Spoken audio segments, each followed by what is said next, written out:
Welcome back to my channel. ಹೊಸದಾಗಿ channel ನೋಡ್ತಾ ಇದ್ದರೆ ಸಬ್ಸ್ಕ್ರೈಬ್ ಮಾಡಿಕೊಂಡು ಸಪೋರ್ಟ್ ಮಾಡಿ. ಸಚ್ಚಿದಾನಂದ ಸಾಯಿನಾಥ್ಗೆ ನಮಸ್ಕಾರ ಮಾಡುತ್ತಾ ಸಾಯಿನಾಥರ ಅನುಗ್ರಹ ಎಲ್ಲರ ಮೇಲೂ ಇರಲಿ ಅಂತ ವಿಡಿಯೋ ಪ್ರಾರಂಭ ಮಾಡ್ತಾ ಇದ್ದೀನಿ. ಸ್ನೇಹಿತರೆ, ಭಾನುವಾರ ಅಮಾವಾಸ್ಯೆಗೆ ಸಮನಾದಂಥ ದಿನ.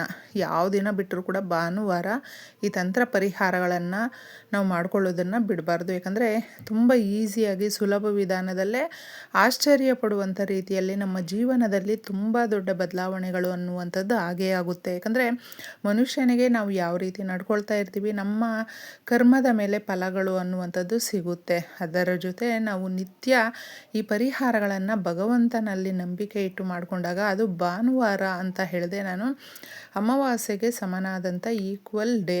ಈ ದಿನ ತುಂಬ ಶಕ್ತಿ ಅನ್ನೋದಿರುತ್ತೆ. ಮನುಷ್ಯನಿಗೆ ಸಮಸ್ಯೆಗಳು ತುಂಬ ಆದಾಗ ನಮಗೊಂಥರ ಬ್ಲ್ಯಾಂಕ್ ಆಗಿಬಿಡುತ್ತೆ. ಏನಪ್ಪ, ಏನು ನಾವು ನಂಬಿದಂಥ ದೇವರು ಕೈ ಬಿಟ್ಬಿಟ್ರು, ನಾವು ನಂಬಿದಂಥ ಯಾರು ಕೂಡ ನಮ್ಮನ್ನು ಕೈ ಹಿಡಿತಾ ಇಲ್ಲ, ಸಮಸ್ಯೆಗಳು ಜಾಸ್ತಿ ಆಗಿದೆ, ಯಾರು ಕೂಡ ನಮ್ಗೆ ಹೆಲ್ಪ್ ಮಾಡ್ತಾ ಇಲ್ಲ ಅಂತಂದ್ಬಿಟ್ಟು ಮನಸ್ಸಿಗೆ ತುಂಬ ಕಷ್ಟ ಆಗುತ್ತೆ. ಅಂತಹ ಸಮಯಗಳಲ್ಲೇ ನಾವು ಮಾಡಿಕೊಳ್ಳುವಂಥ ಪರಿಹಾರಗಳು ಇದಾಗಿರುತ್ತೆ. ತಂತ್ರ ಪರಿಹಾರಗಳಲ್ಲೂ ಕೂಡ ಮೇಲಾಗಿ ನಮಗೆ ಭಾನುವಾರ ಅಷ್ಟಮಿ ಬಂದಿದೆ. ಅಷ್ಟ ಕಷ್ಟಗಳನ್ನು ನಿವಾರಣೆ ಮಾಡುವಂಥ ಕಾಲಭೈರವನನ್ನು ಪೂಜಿಸುವಂಥ ಭಾನುವಾರ ತುಂಬ ಚೆನ್ನಾಗಿ ಬಂದಿದೆ. ಯಾಕಂದರೆ ಸಾಕಷ್ಟು ಜನ ಭಾನುವಾರ ನಾವು ನಾನ್ ವೆಜ್ ಎಲ್ಲ ತಿಂತೀವಿ, ಪರಿಹಾರಗಳು ಮಾಡ್ಕೊಳ್ಳೋದಕ್ಕಾಗೋದಿಲ್ಲ ಅಂತ ಹೇಳ್ತಾರೆ. ಆ ಥರ ಏನೂ ಇಲ್ಲ. ಆರಾಮಾಗಿ ನೀವು ಈಗ ತಿಳಿಸುವಂಥ ಪರಿಹಾರವನ್ನು ಮಾಡಿಕೊಳ್ಬಹುದು. ಯಾವುದೇ ರೀತಿಯಾದಂಥ ತೊಂದರೆ ಇಲ್ಲ. ಯಾಕಂದರೆ ನಾವು ಮನುಷ್ಯರು ಸಾಮಾನ್ಯವಾಗಿ ಪ್ರತಿನಿತ್ಯ ಒಂದಲ್ಲ ಒಂದು ರೀತಿಯಲ್ಲಿ ಸಮಸ್ಯೆಗಳು ಅನ್ನೋದು ಬರ್ತಾನೆ ಇರುತ್ತೆ. ಬೇಗ ನಿವಾರಣೆ ಆಗೋದಕ್ಕೆ ಮನುಷ್ಯನಿಗೆ ಹತ್ತಿರವಾದಂಥ ಒಂದು ವಸ್ತು ಇದೆ ಅಂತ ಹೇಳಿದ್ರೆ ಅದು ಕಲ್ಲುಪ್ಪು. ಉಪ್ಪು ಅನ್ನುವಂಥದ್ದು ಸಮುದ್ರ ಗರ್ಭದಲ್ಲೇ ಸಿಕ್ಕಿರುವಂಥದ್ದು. ನಾವು ಆ ಉಪ್ಪನ್ನು ಒಂದು ಗೊತ್ತಿಲ್ಲದೇ ಆ ಸಮಸ್ಯೆಗಳನ್ನು ನಾವೇ ತಂದ್ಕೊಂಡು ಬಿಡ್ತೀವಿ. ಅಷ್ಟು ಕಲ್ಲುಪ್ಪಿನಿಂದ ಮಾಡುವಂಥ ಪರಿಹಾರಗಳು ಎಷ್ಟು ಈಸಿಯಾಗಿ ನಮಗೆ ಒಳ್ಳೆಯದನ್ನು ಮಾಡುತ್ತೋ, ಗೊತ್ತಿಲ್ಲದೆ ಸಮಸ್ಯೆಗಳನ್ನು ಕೂಡ ನಾವು ಹಾಗೆ ತಂದ್ಕೊಂಡು ಬಿಡ್ತೀವಿ. ಮನೆಯಲ್ಲೂ ಕೂಡ ಅಷ್ಟೇ.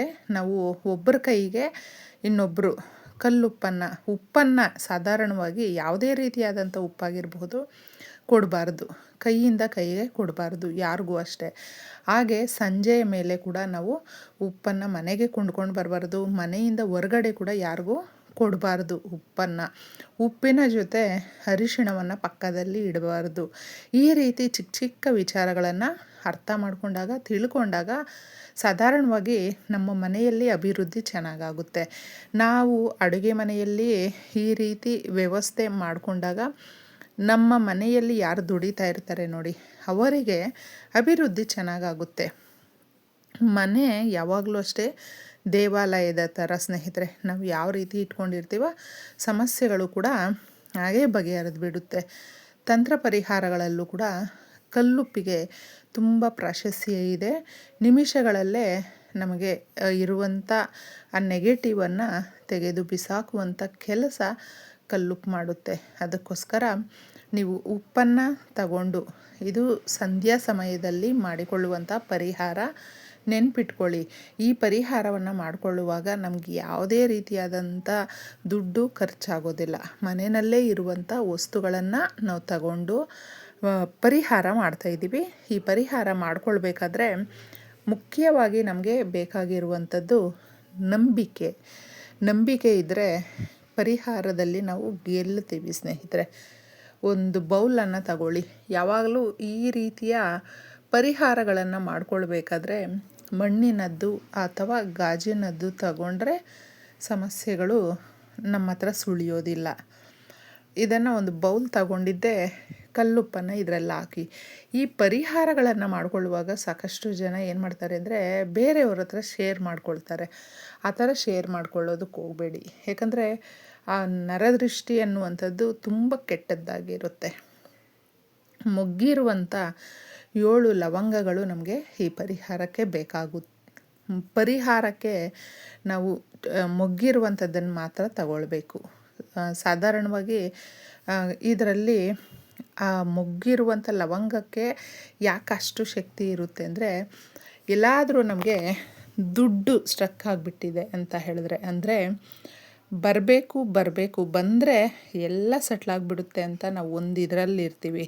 ಇನ್ನೇನು ಬರೋದಿದೆ, ಯಾವುದೇ ಅಡೆತಡೆ ಇಲ್ಲ, ನಮಗೆ ನಾಳೆ ಬಂದುಬಿಡುತ್ತೆ ಕೈಗೆ, ನಮ್ಮ ಸಮಸ್ಯೆಗಳೆಲ್ಲ ನಾವು ಅದರಲ್ಲಿ ತೀರಿಸ್ಕೊಳ್ಬಹುದು ಅಂತ ಒಂದು ಕಾನ್ಫಿಡೆಂಟಾಗಿ ಇರ್ತೀವಿ.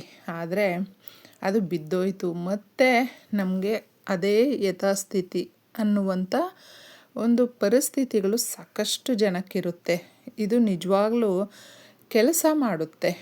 ಒಂದು ಬೌಲಲ್ಲಿ ನೀವು ಉಪ್ಪನ್ನು ಹಾಕಿ ಲವಂಗಗಳನ್ನು ಈ ಥರ ಜೋಡಿಸ್ಕೊಳ್ಳಿ. 7 ಲವಂಗಗಳನ್ನು ಜೋಡಿಸ್ಕೊಂಡು ಮೊದಲೇ ನೀವು ಒಂದು ತುಳಸಿ ದಳವನ್ನು ತಗೊಂಡು ಇದ್ರ ಮೇಲೆ ಇಟ್ಕೊಳ್ಳಿ. ಪೂಜೆಗೆ ಬಳಸುವಂಥ ಗಿಡದಲ್ಲಿ ಯಾವತ್ತೂ ಅಷ್ಟೇ ತೆಗಿಬಾರ್ದು. ಅದರ ಮೇಲೆ ಸ್ವಲ್ಪ ಸ್ವಲ್ಪ ಅರಿಶಿಣ ಕುಂಕುಮ ಹಾಕಿ, ಅಂದರೆ ನಾವು ಹೊಸ್ತಿಲ ಹತ್ರ ಇಡೋದಕ್ಕೆ ಅಂತಲೇ ಸಪ್ರೇಟಾಗಿ ಇಟ್ಕೊಂಡಿರ್ತೀವಲ್ವ, ಅದರಲ್ಲಿ ತಗೊಳ್ಳಿ, ತೊಂದರೆ ಇಲ್ಲ. ಸ್ವಲ್ಪ ಸ್ವಲ್ಪ ಅರಿಶಿಣ ಕುಂಕುಮ ಹಾಕಿ ಇದನ್ನು ಈ ಬಟ್ಲನ್ನು ಕೈಯಲ್ಲಿಟ್ಕೊಂಡು, ಆರ್ಥಿಕ ಸಮಸ್ಯೆಗಳು ಈ ರೀತಿ ಇದೆ, ಮನೆಯಲ್ಲಿ ತುಂಬ ಕಗ್ಗಂಟಿದೆ, ಅಡ್ಜಸ್ಟ್ಮೆಂಟ್ ಇಲ್ಲ, ಅಂದುಕೊಂಡಿರುವ ಕೆಲಸಗಳು ಸರಾಗವಾಗಿ ಸಾಗ್ತಾ ಇಲ್ಲ ಅಂತ ಹೇಳಿಕೊಂಡು ತಾಯಿ ಹತ್ರ, ಲಕ್ಷ್ಮೀ ದೇವಿ ಹತ್ರ ಕೇಳ್ಕೊಳ್ಳಿ ಸ್ನೇಹಿತರೆ. ಇದರಲ್ಲಿ ಹಾಕಿರುವಂಥ ಒಂದೊಂದು ವಸ್ತುವು ಕೂಡ ಸಮಸ್ಯೆಗಳನ್ನು ತೀರಿಸುತ್ತೆ, ನಮ್ಮ ಕೋರಿಕೆಗಳನ್ನು ನೆರವೇರಿಸುತ್ತೆ. ಈ ಪರಿಹಾರ ಮಾಡಿಕೊಂಡಾಗ ಮನೆಯಲ್ಲಿ ಏನು ದರಿದ್ರ ಇರುತ್ತೆ ನೋಡಿ, ಅದು ತೊಲಗಿ ಹೋಗ್ಬಿಡುತ್ತೆ. ಕಾಣಿಸೋದು ಇಲ್ಲ, ಅದರ ಅನುಭೂತಿ ಕೂಡ ನಮಗಾಗೋದಿಲ್ಲ.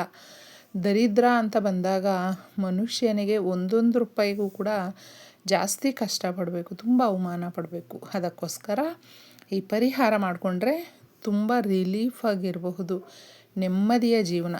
ಇಷ್ಟನ್ನು ನೀವು ಬೌಲಲ್ಲಿ ಹಾಕ್ಕೊಂಡು ತದನಂತರ ಇದನ್ನು ನಿಮ್ಮ ಮನೆಯ ಯಾವುದಾದ್ರೂ ಒಂದು ಮೂಲೆ, ಬೆಡ್ರೂಮ್ ಇರಬಹುದು ಅಥವಾ ಹಾಲಲ್ಲೇ ಇರಬಹುದು, ಇಲ್ಲಾಂದರೆ ಕಿಚನ್ ರೂಮ್ ಇರಬಹುದು, ಯಾವ ಜಾಗದಲ್ಲಾದರೂ ಪರವಾಗಿಲ್ಲ, ಕ್ಲೀನಾಗಿ ಇರಬೇಕು ಅಷ್ಟೇ. ಅಂತಹ ಜಾಗದಲ್ಲಿ ಇದನ್ನು ನೀವು ಫಸ್ಟ್ ಕೈಯಲ್ಲಿಟ್ಕೊಂಡು ಎಲ್ಲ ಸಮಸ್ಯೆಗಳನ್ನು ಹೇಳಿಕೊಂಡು ತದನಂತರ ಅದನ್ನು ಇಡಬೇಕು.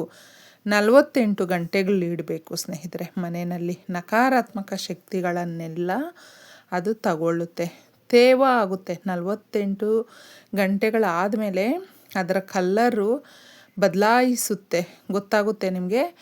ಆಗ ನಿಮ್ಮ ಮನೆಯಲ್ಲಿರುವಂಥ ನಕಾರಾತ್ಮಕ ಶಕ್ತಿಯನ್ನೆಲ್ಲ ಅದು ಎಳ್ಕೊಂಡಿರುತ್ತೆ ಅಂತ ಅರ್ಥ. ಇಷ್ಟನ್ನು ಮಾಡಿ 48 ಗಂಟೆಗಳಾದಮೇಲೆ ಅದನ್ನು ಎಲ್ಲಾದರೂ ಸಾಧ್ಯವಾದಷ್ಟು ನೀರಲ್ಲಿ ಬಿಡೋದಕ್ಕೆ ಪ್ರಯತ್ನಿಸಿ. ಇಲ್ಲ ಅಂತ ಹೇಳಿದ್ರೆ ತುಳಿದೇ ಇರುವಂಥ ಹಸಿರು ಗಿಡಗಳ ಹತ್ರ ಹಾಕಿಬಿಡಿ. ಇಷ್ಟೇ ಸುಲಭವಾಗಿ ಎಲ್ರಿಗೂ ಒಳ್ಳೆಯದಾಗುತ್ತೆ.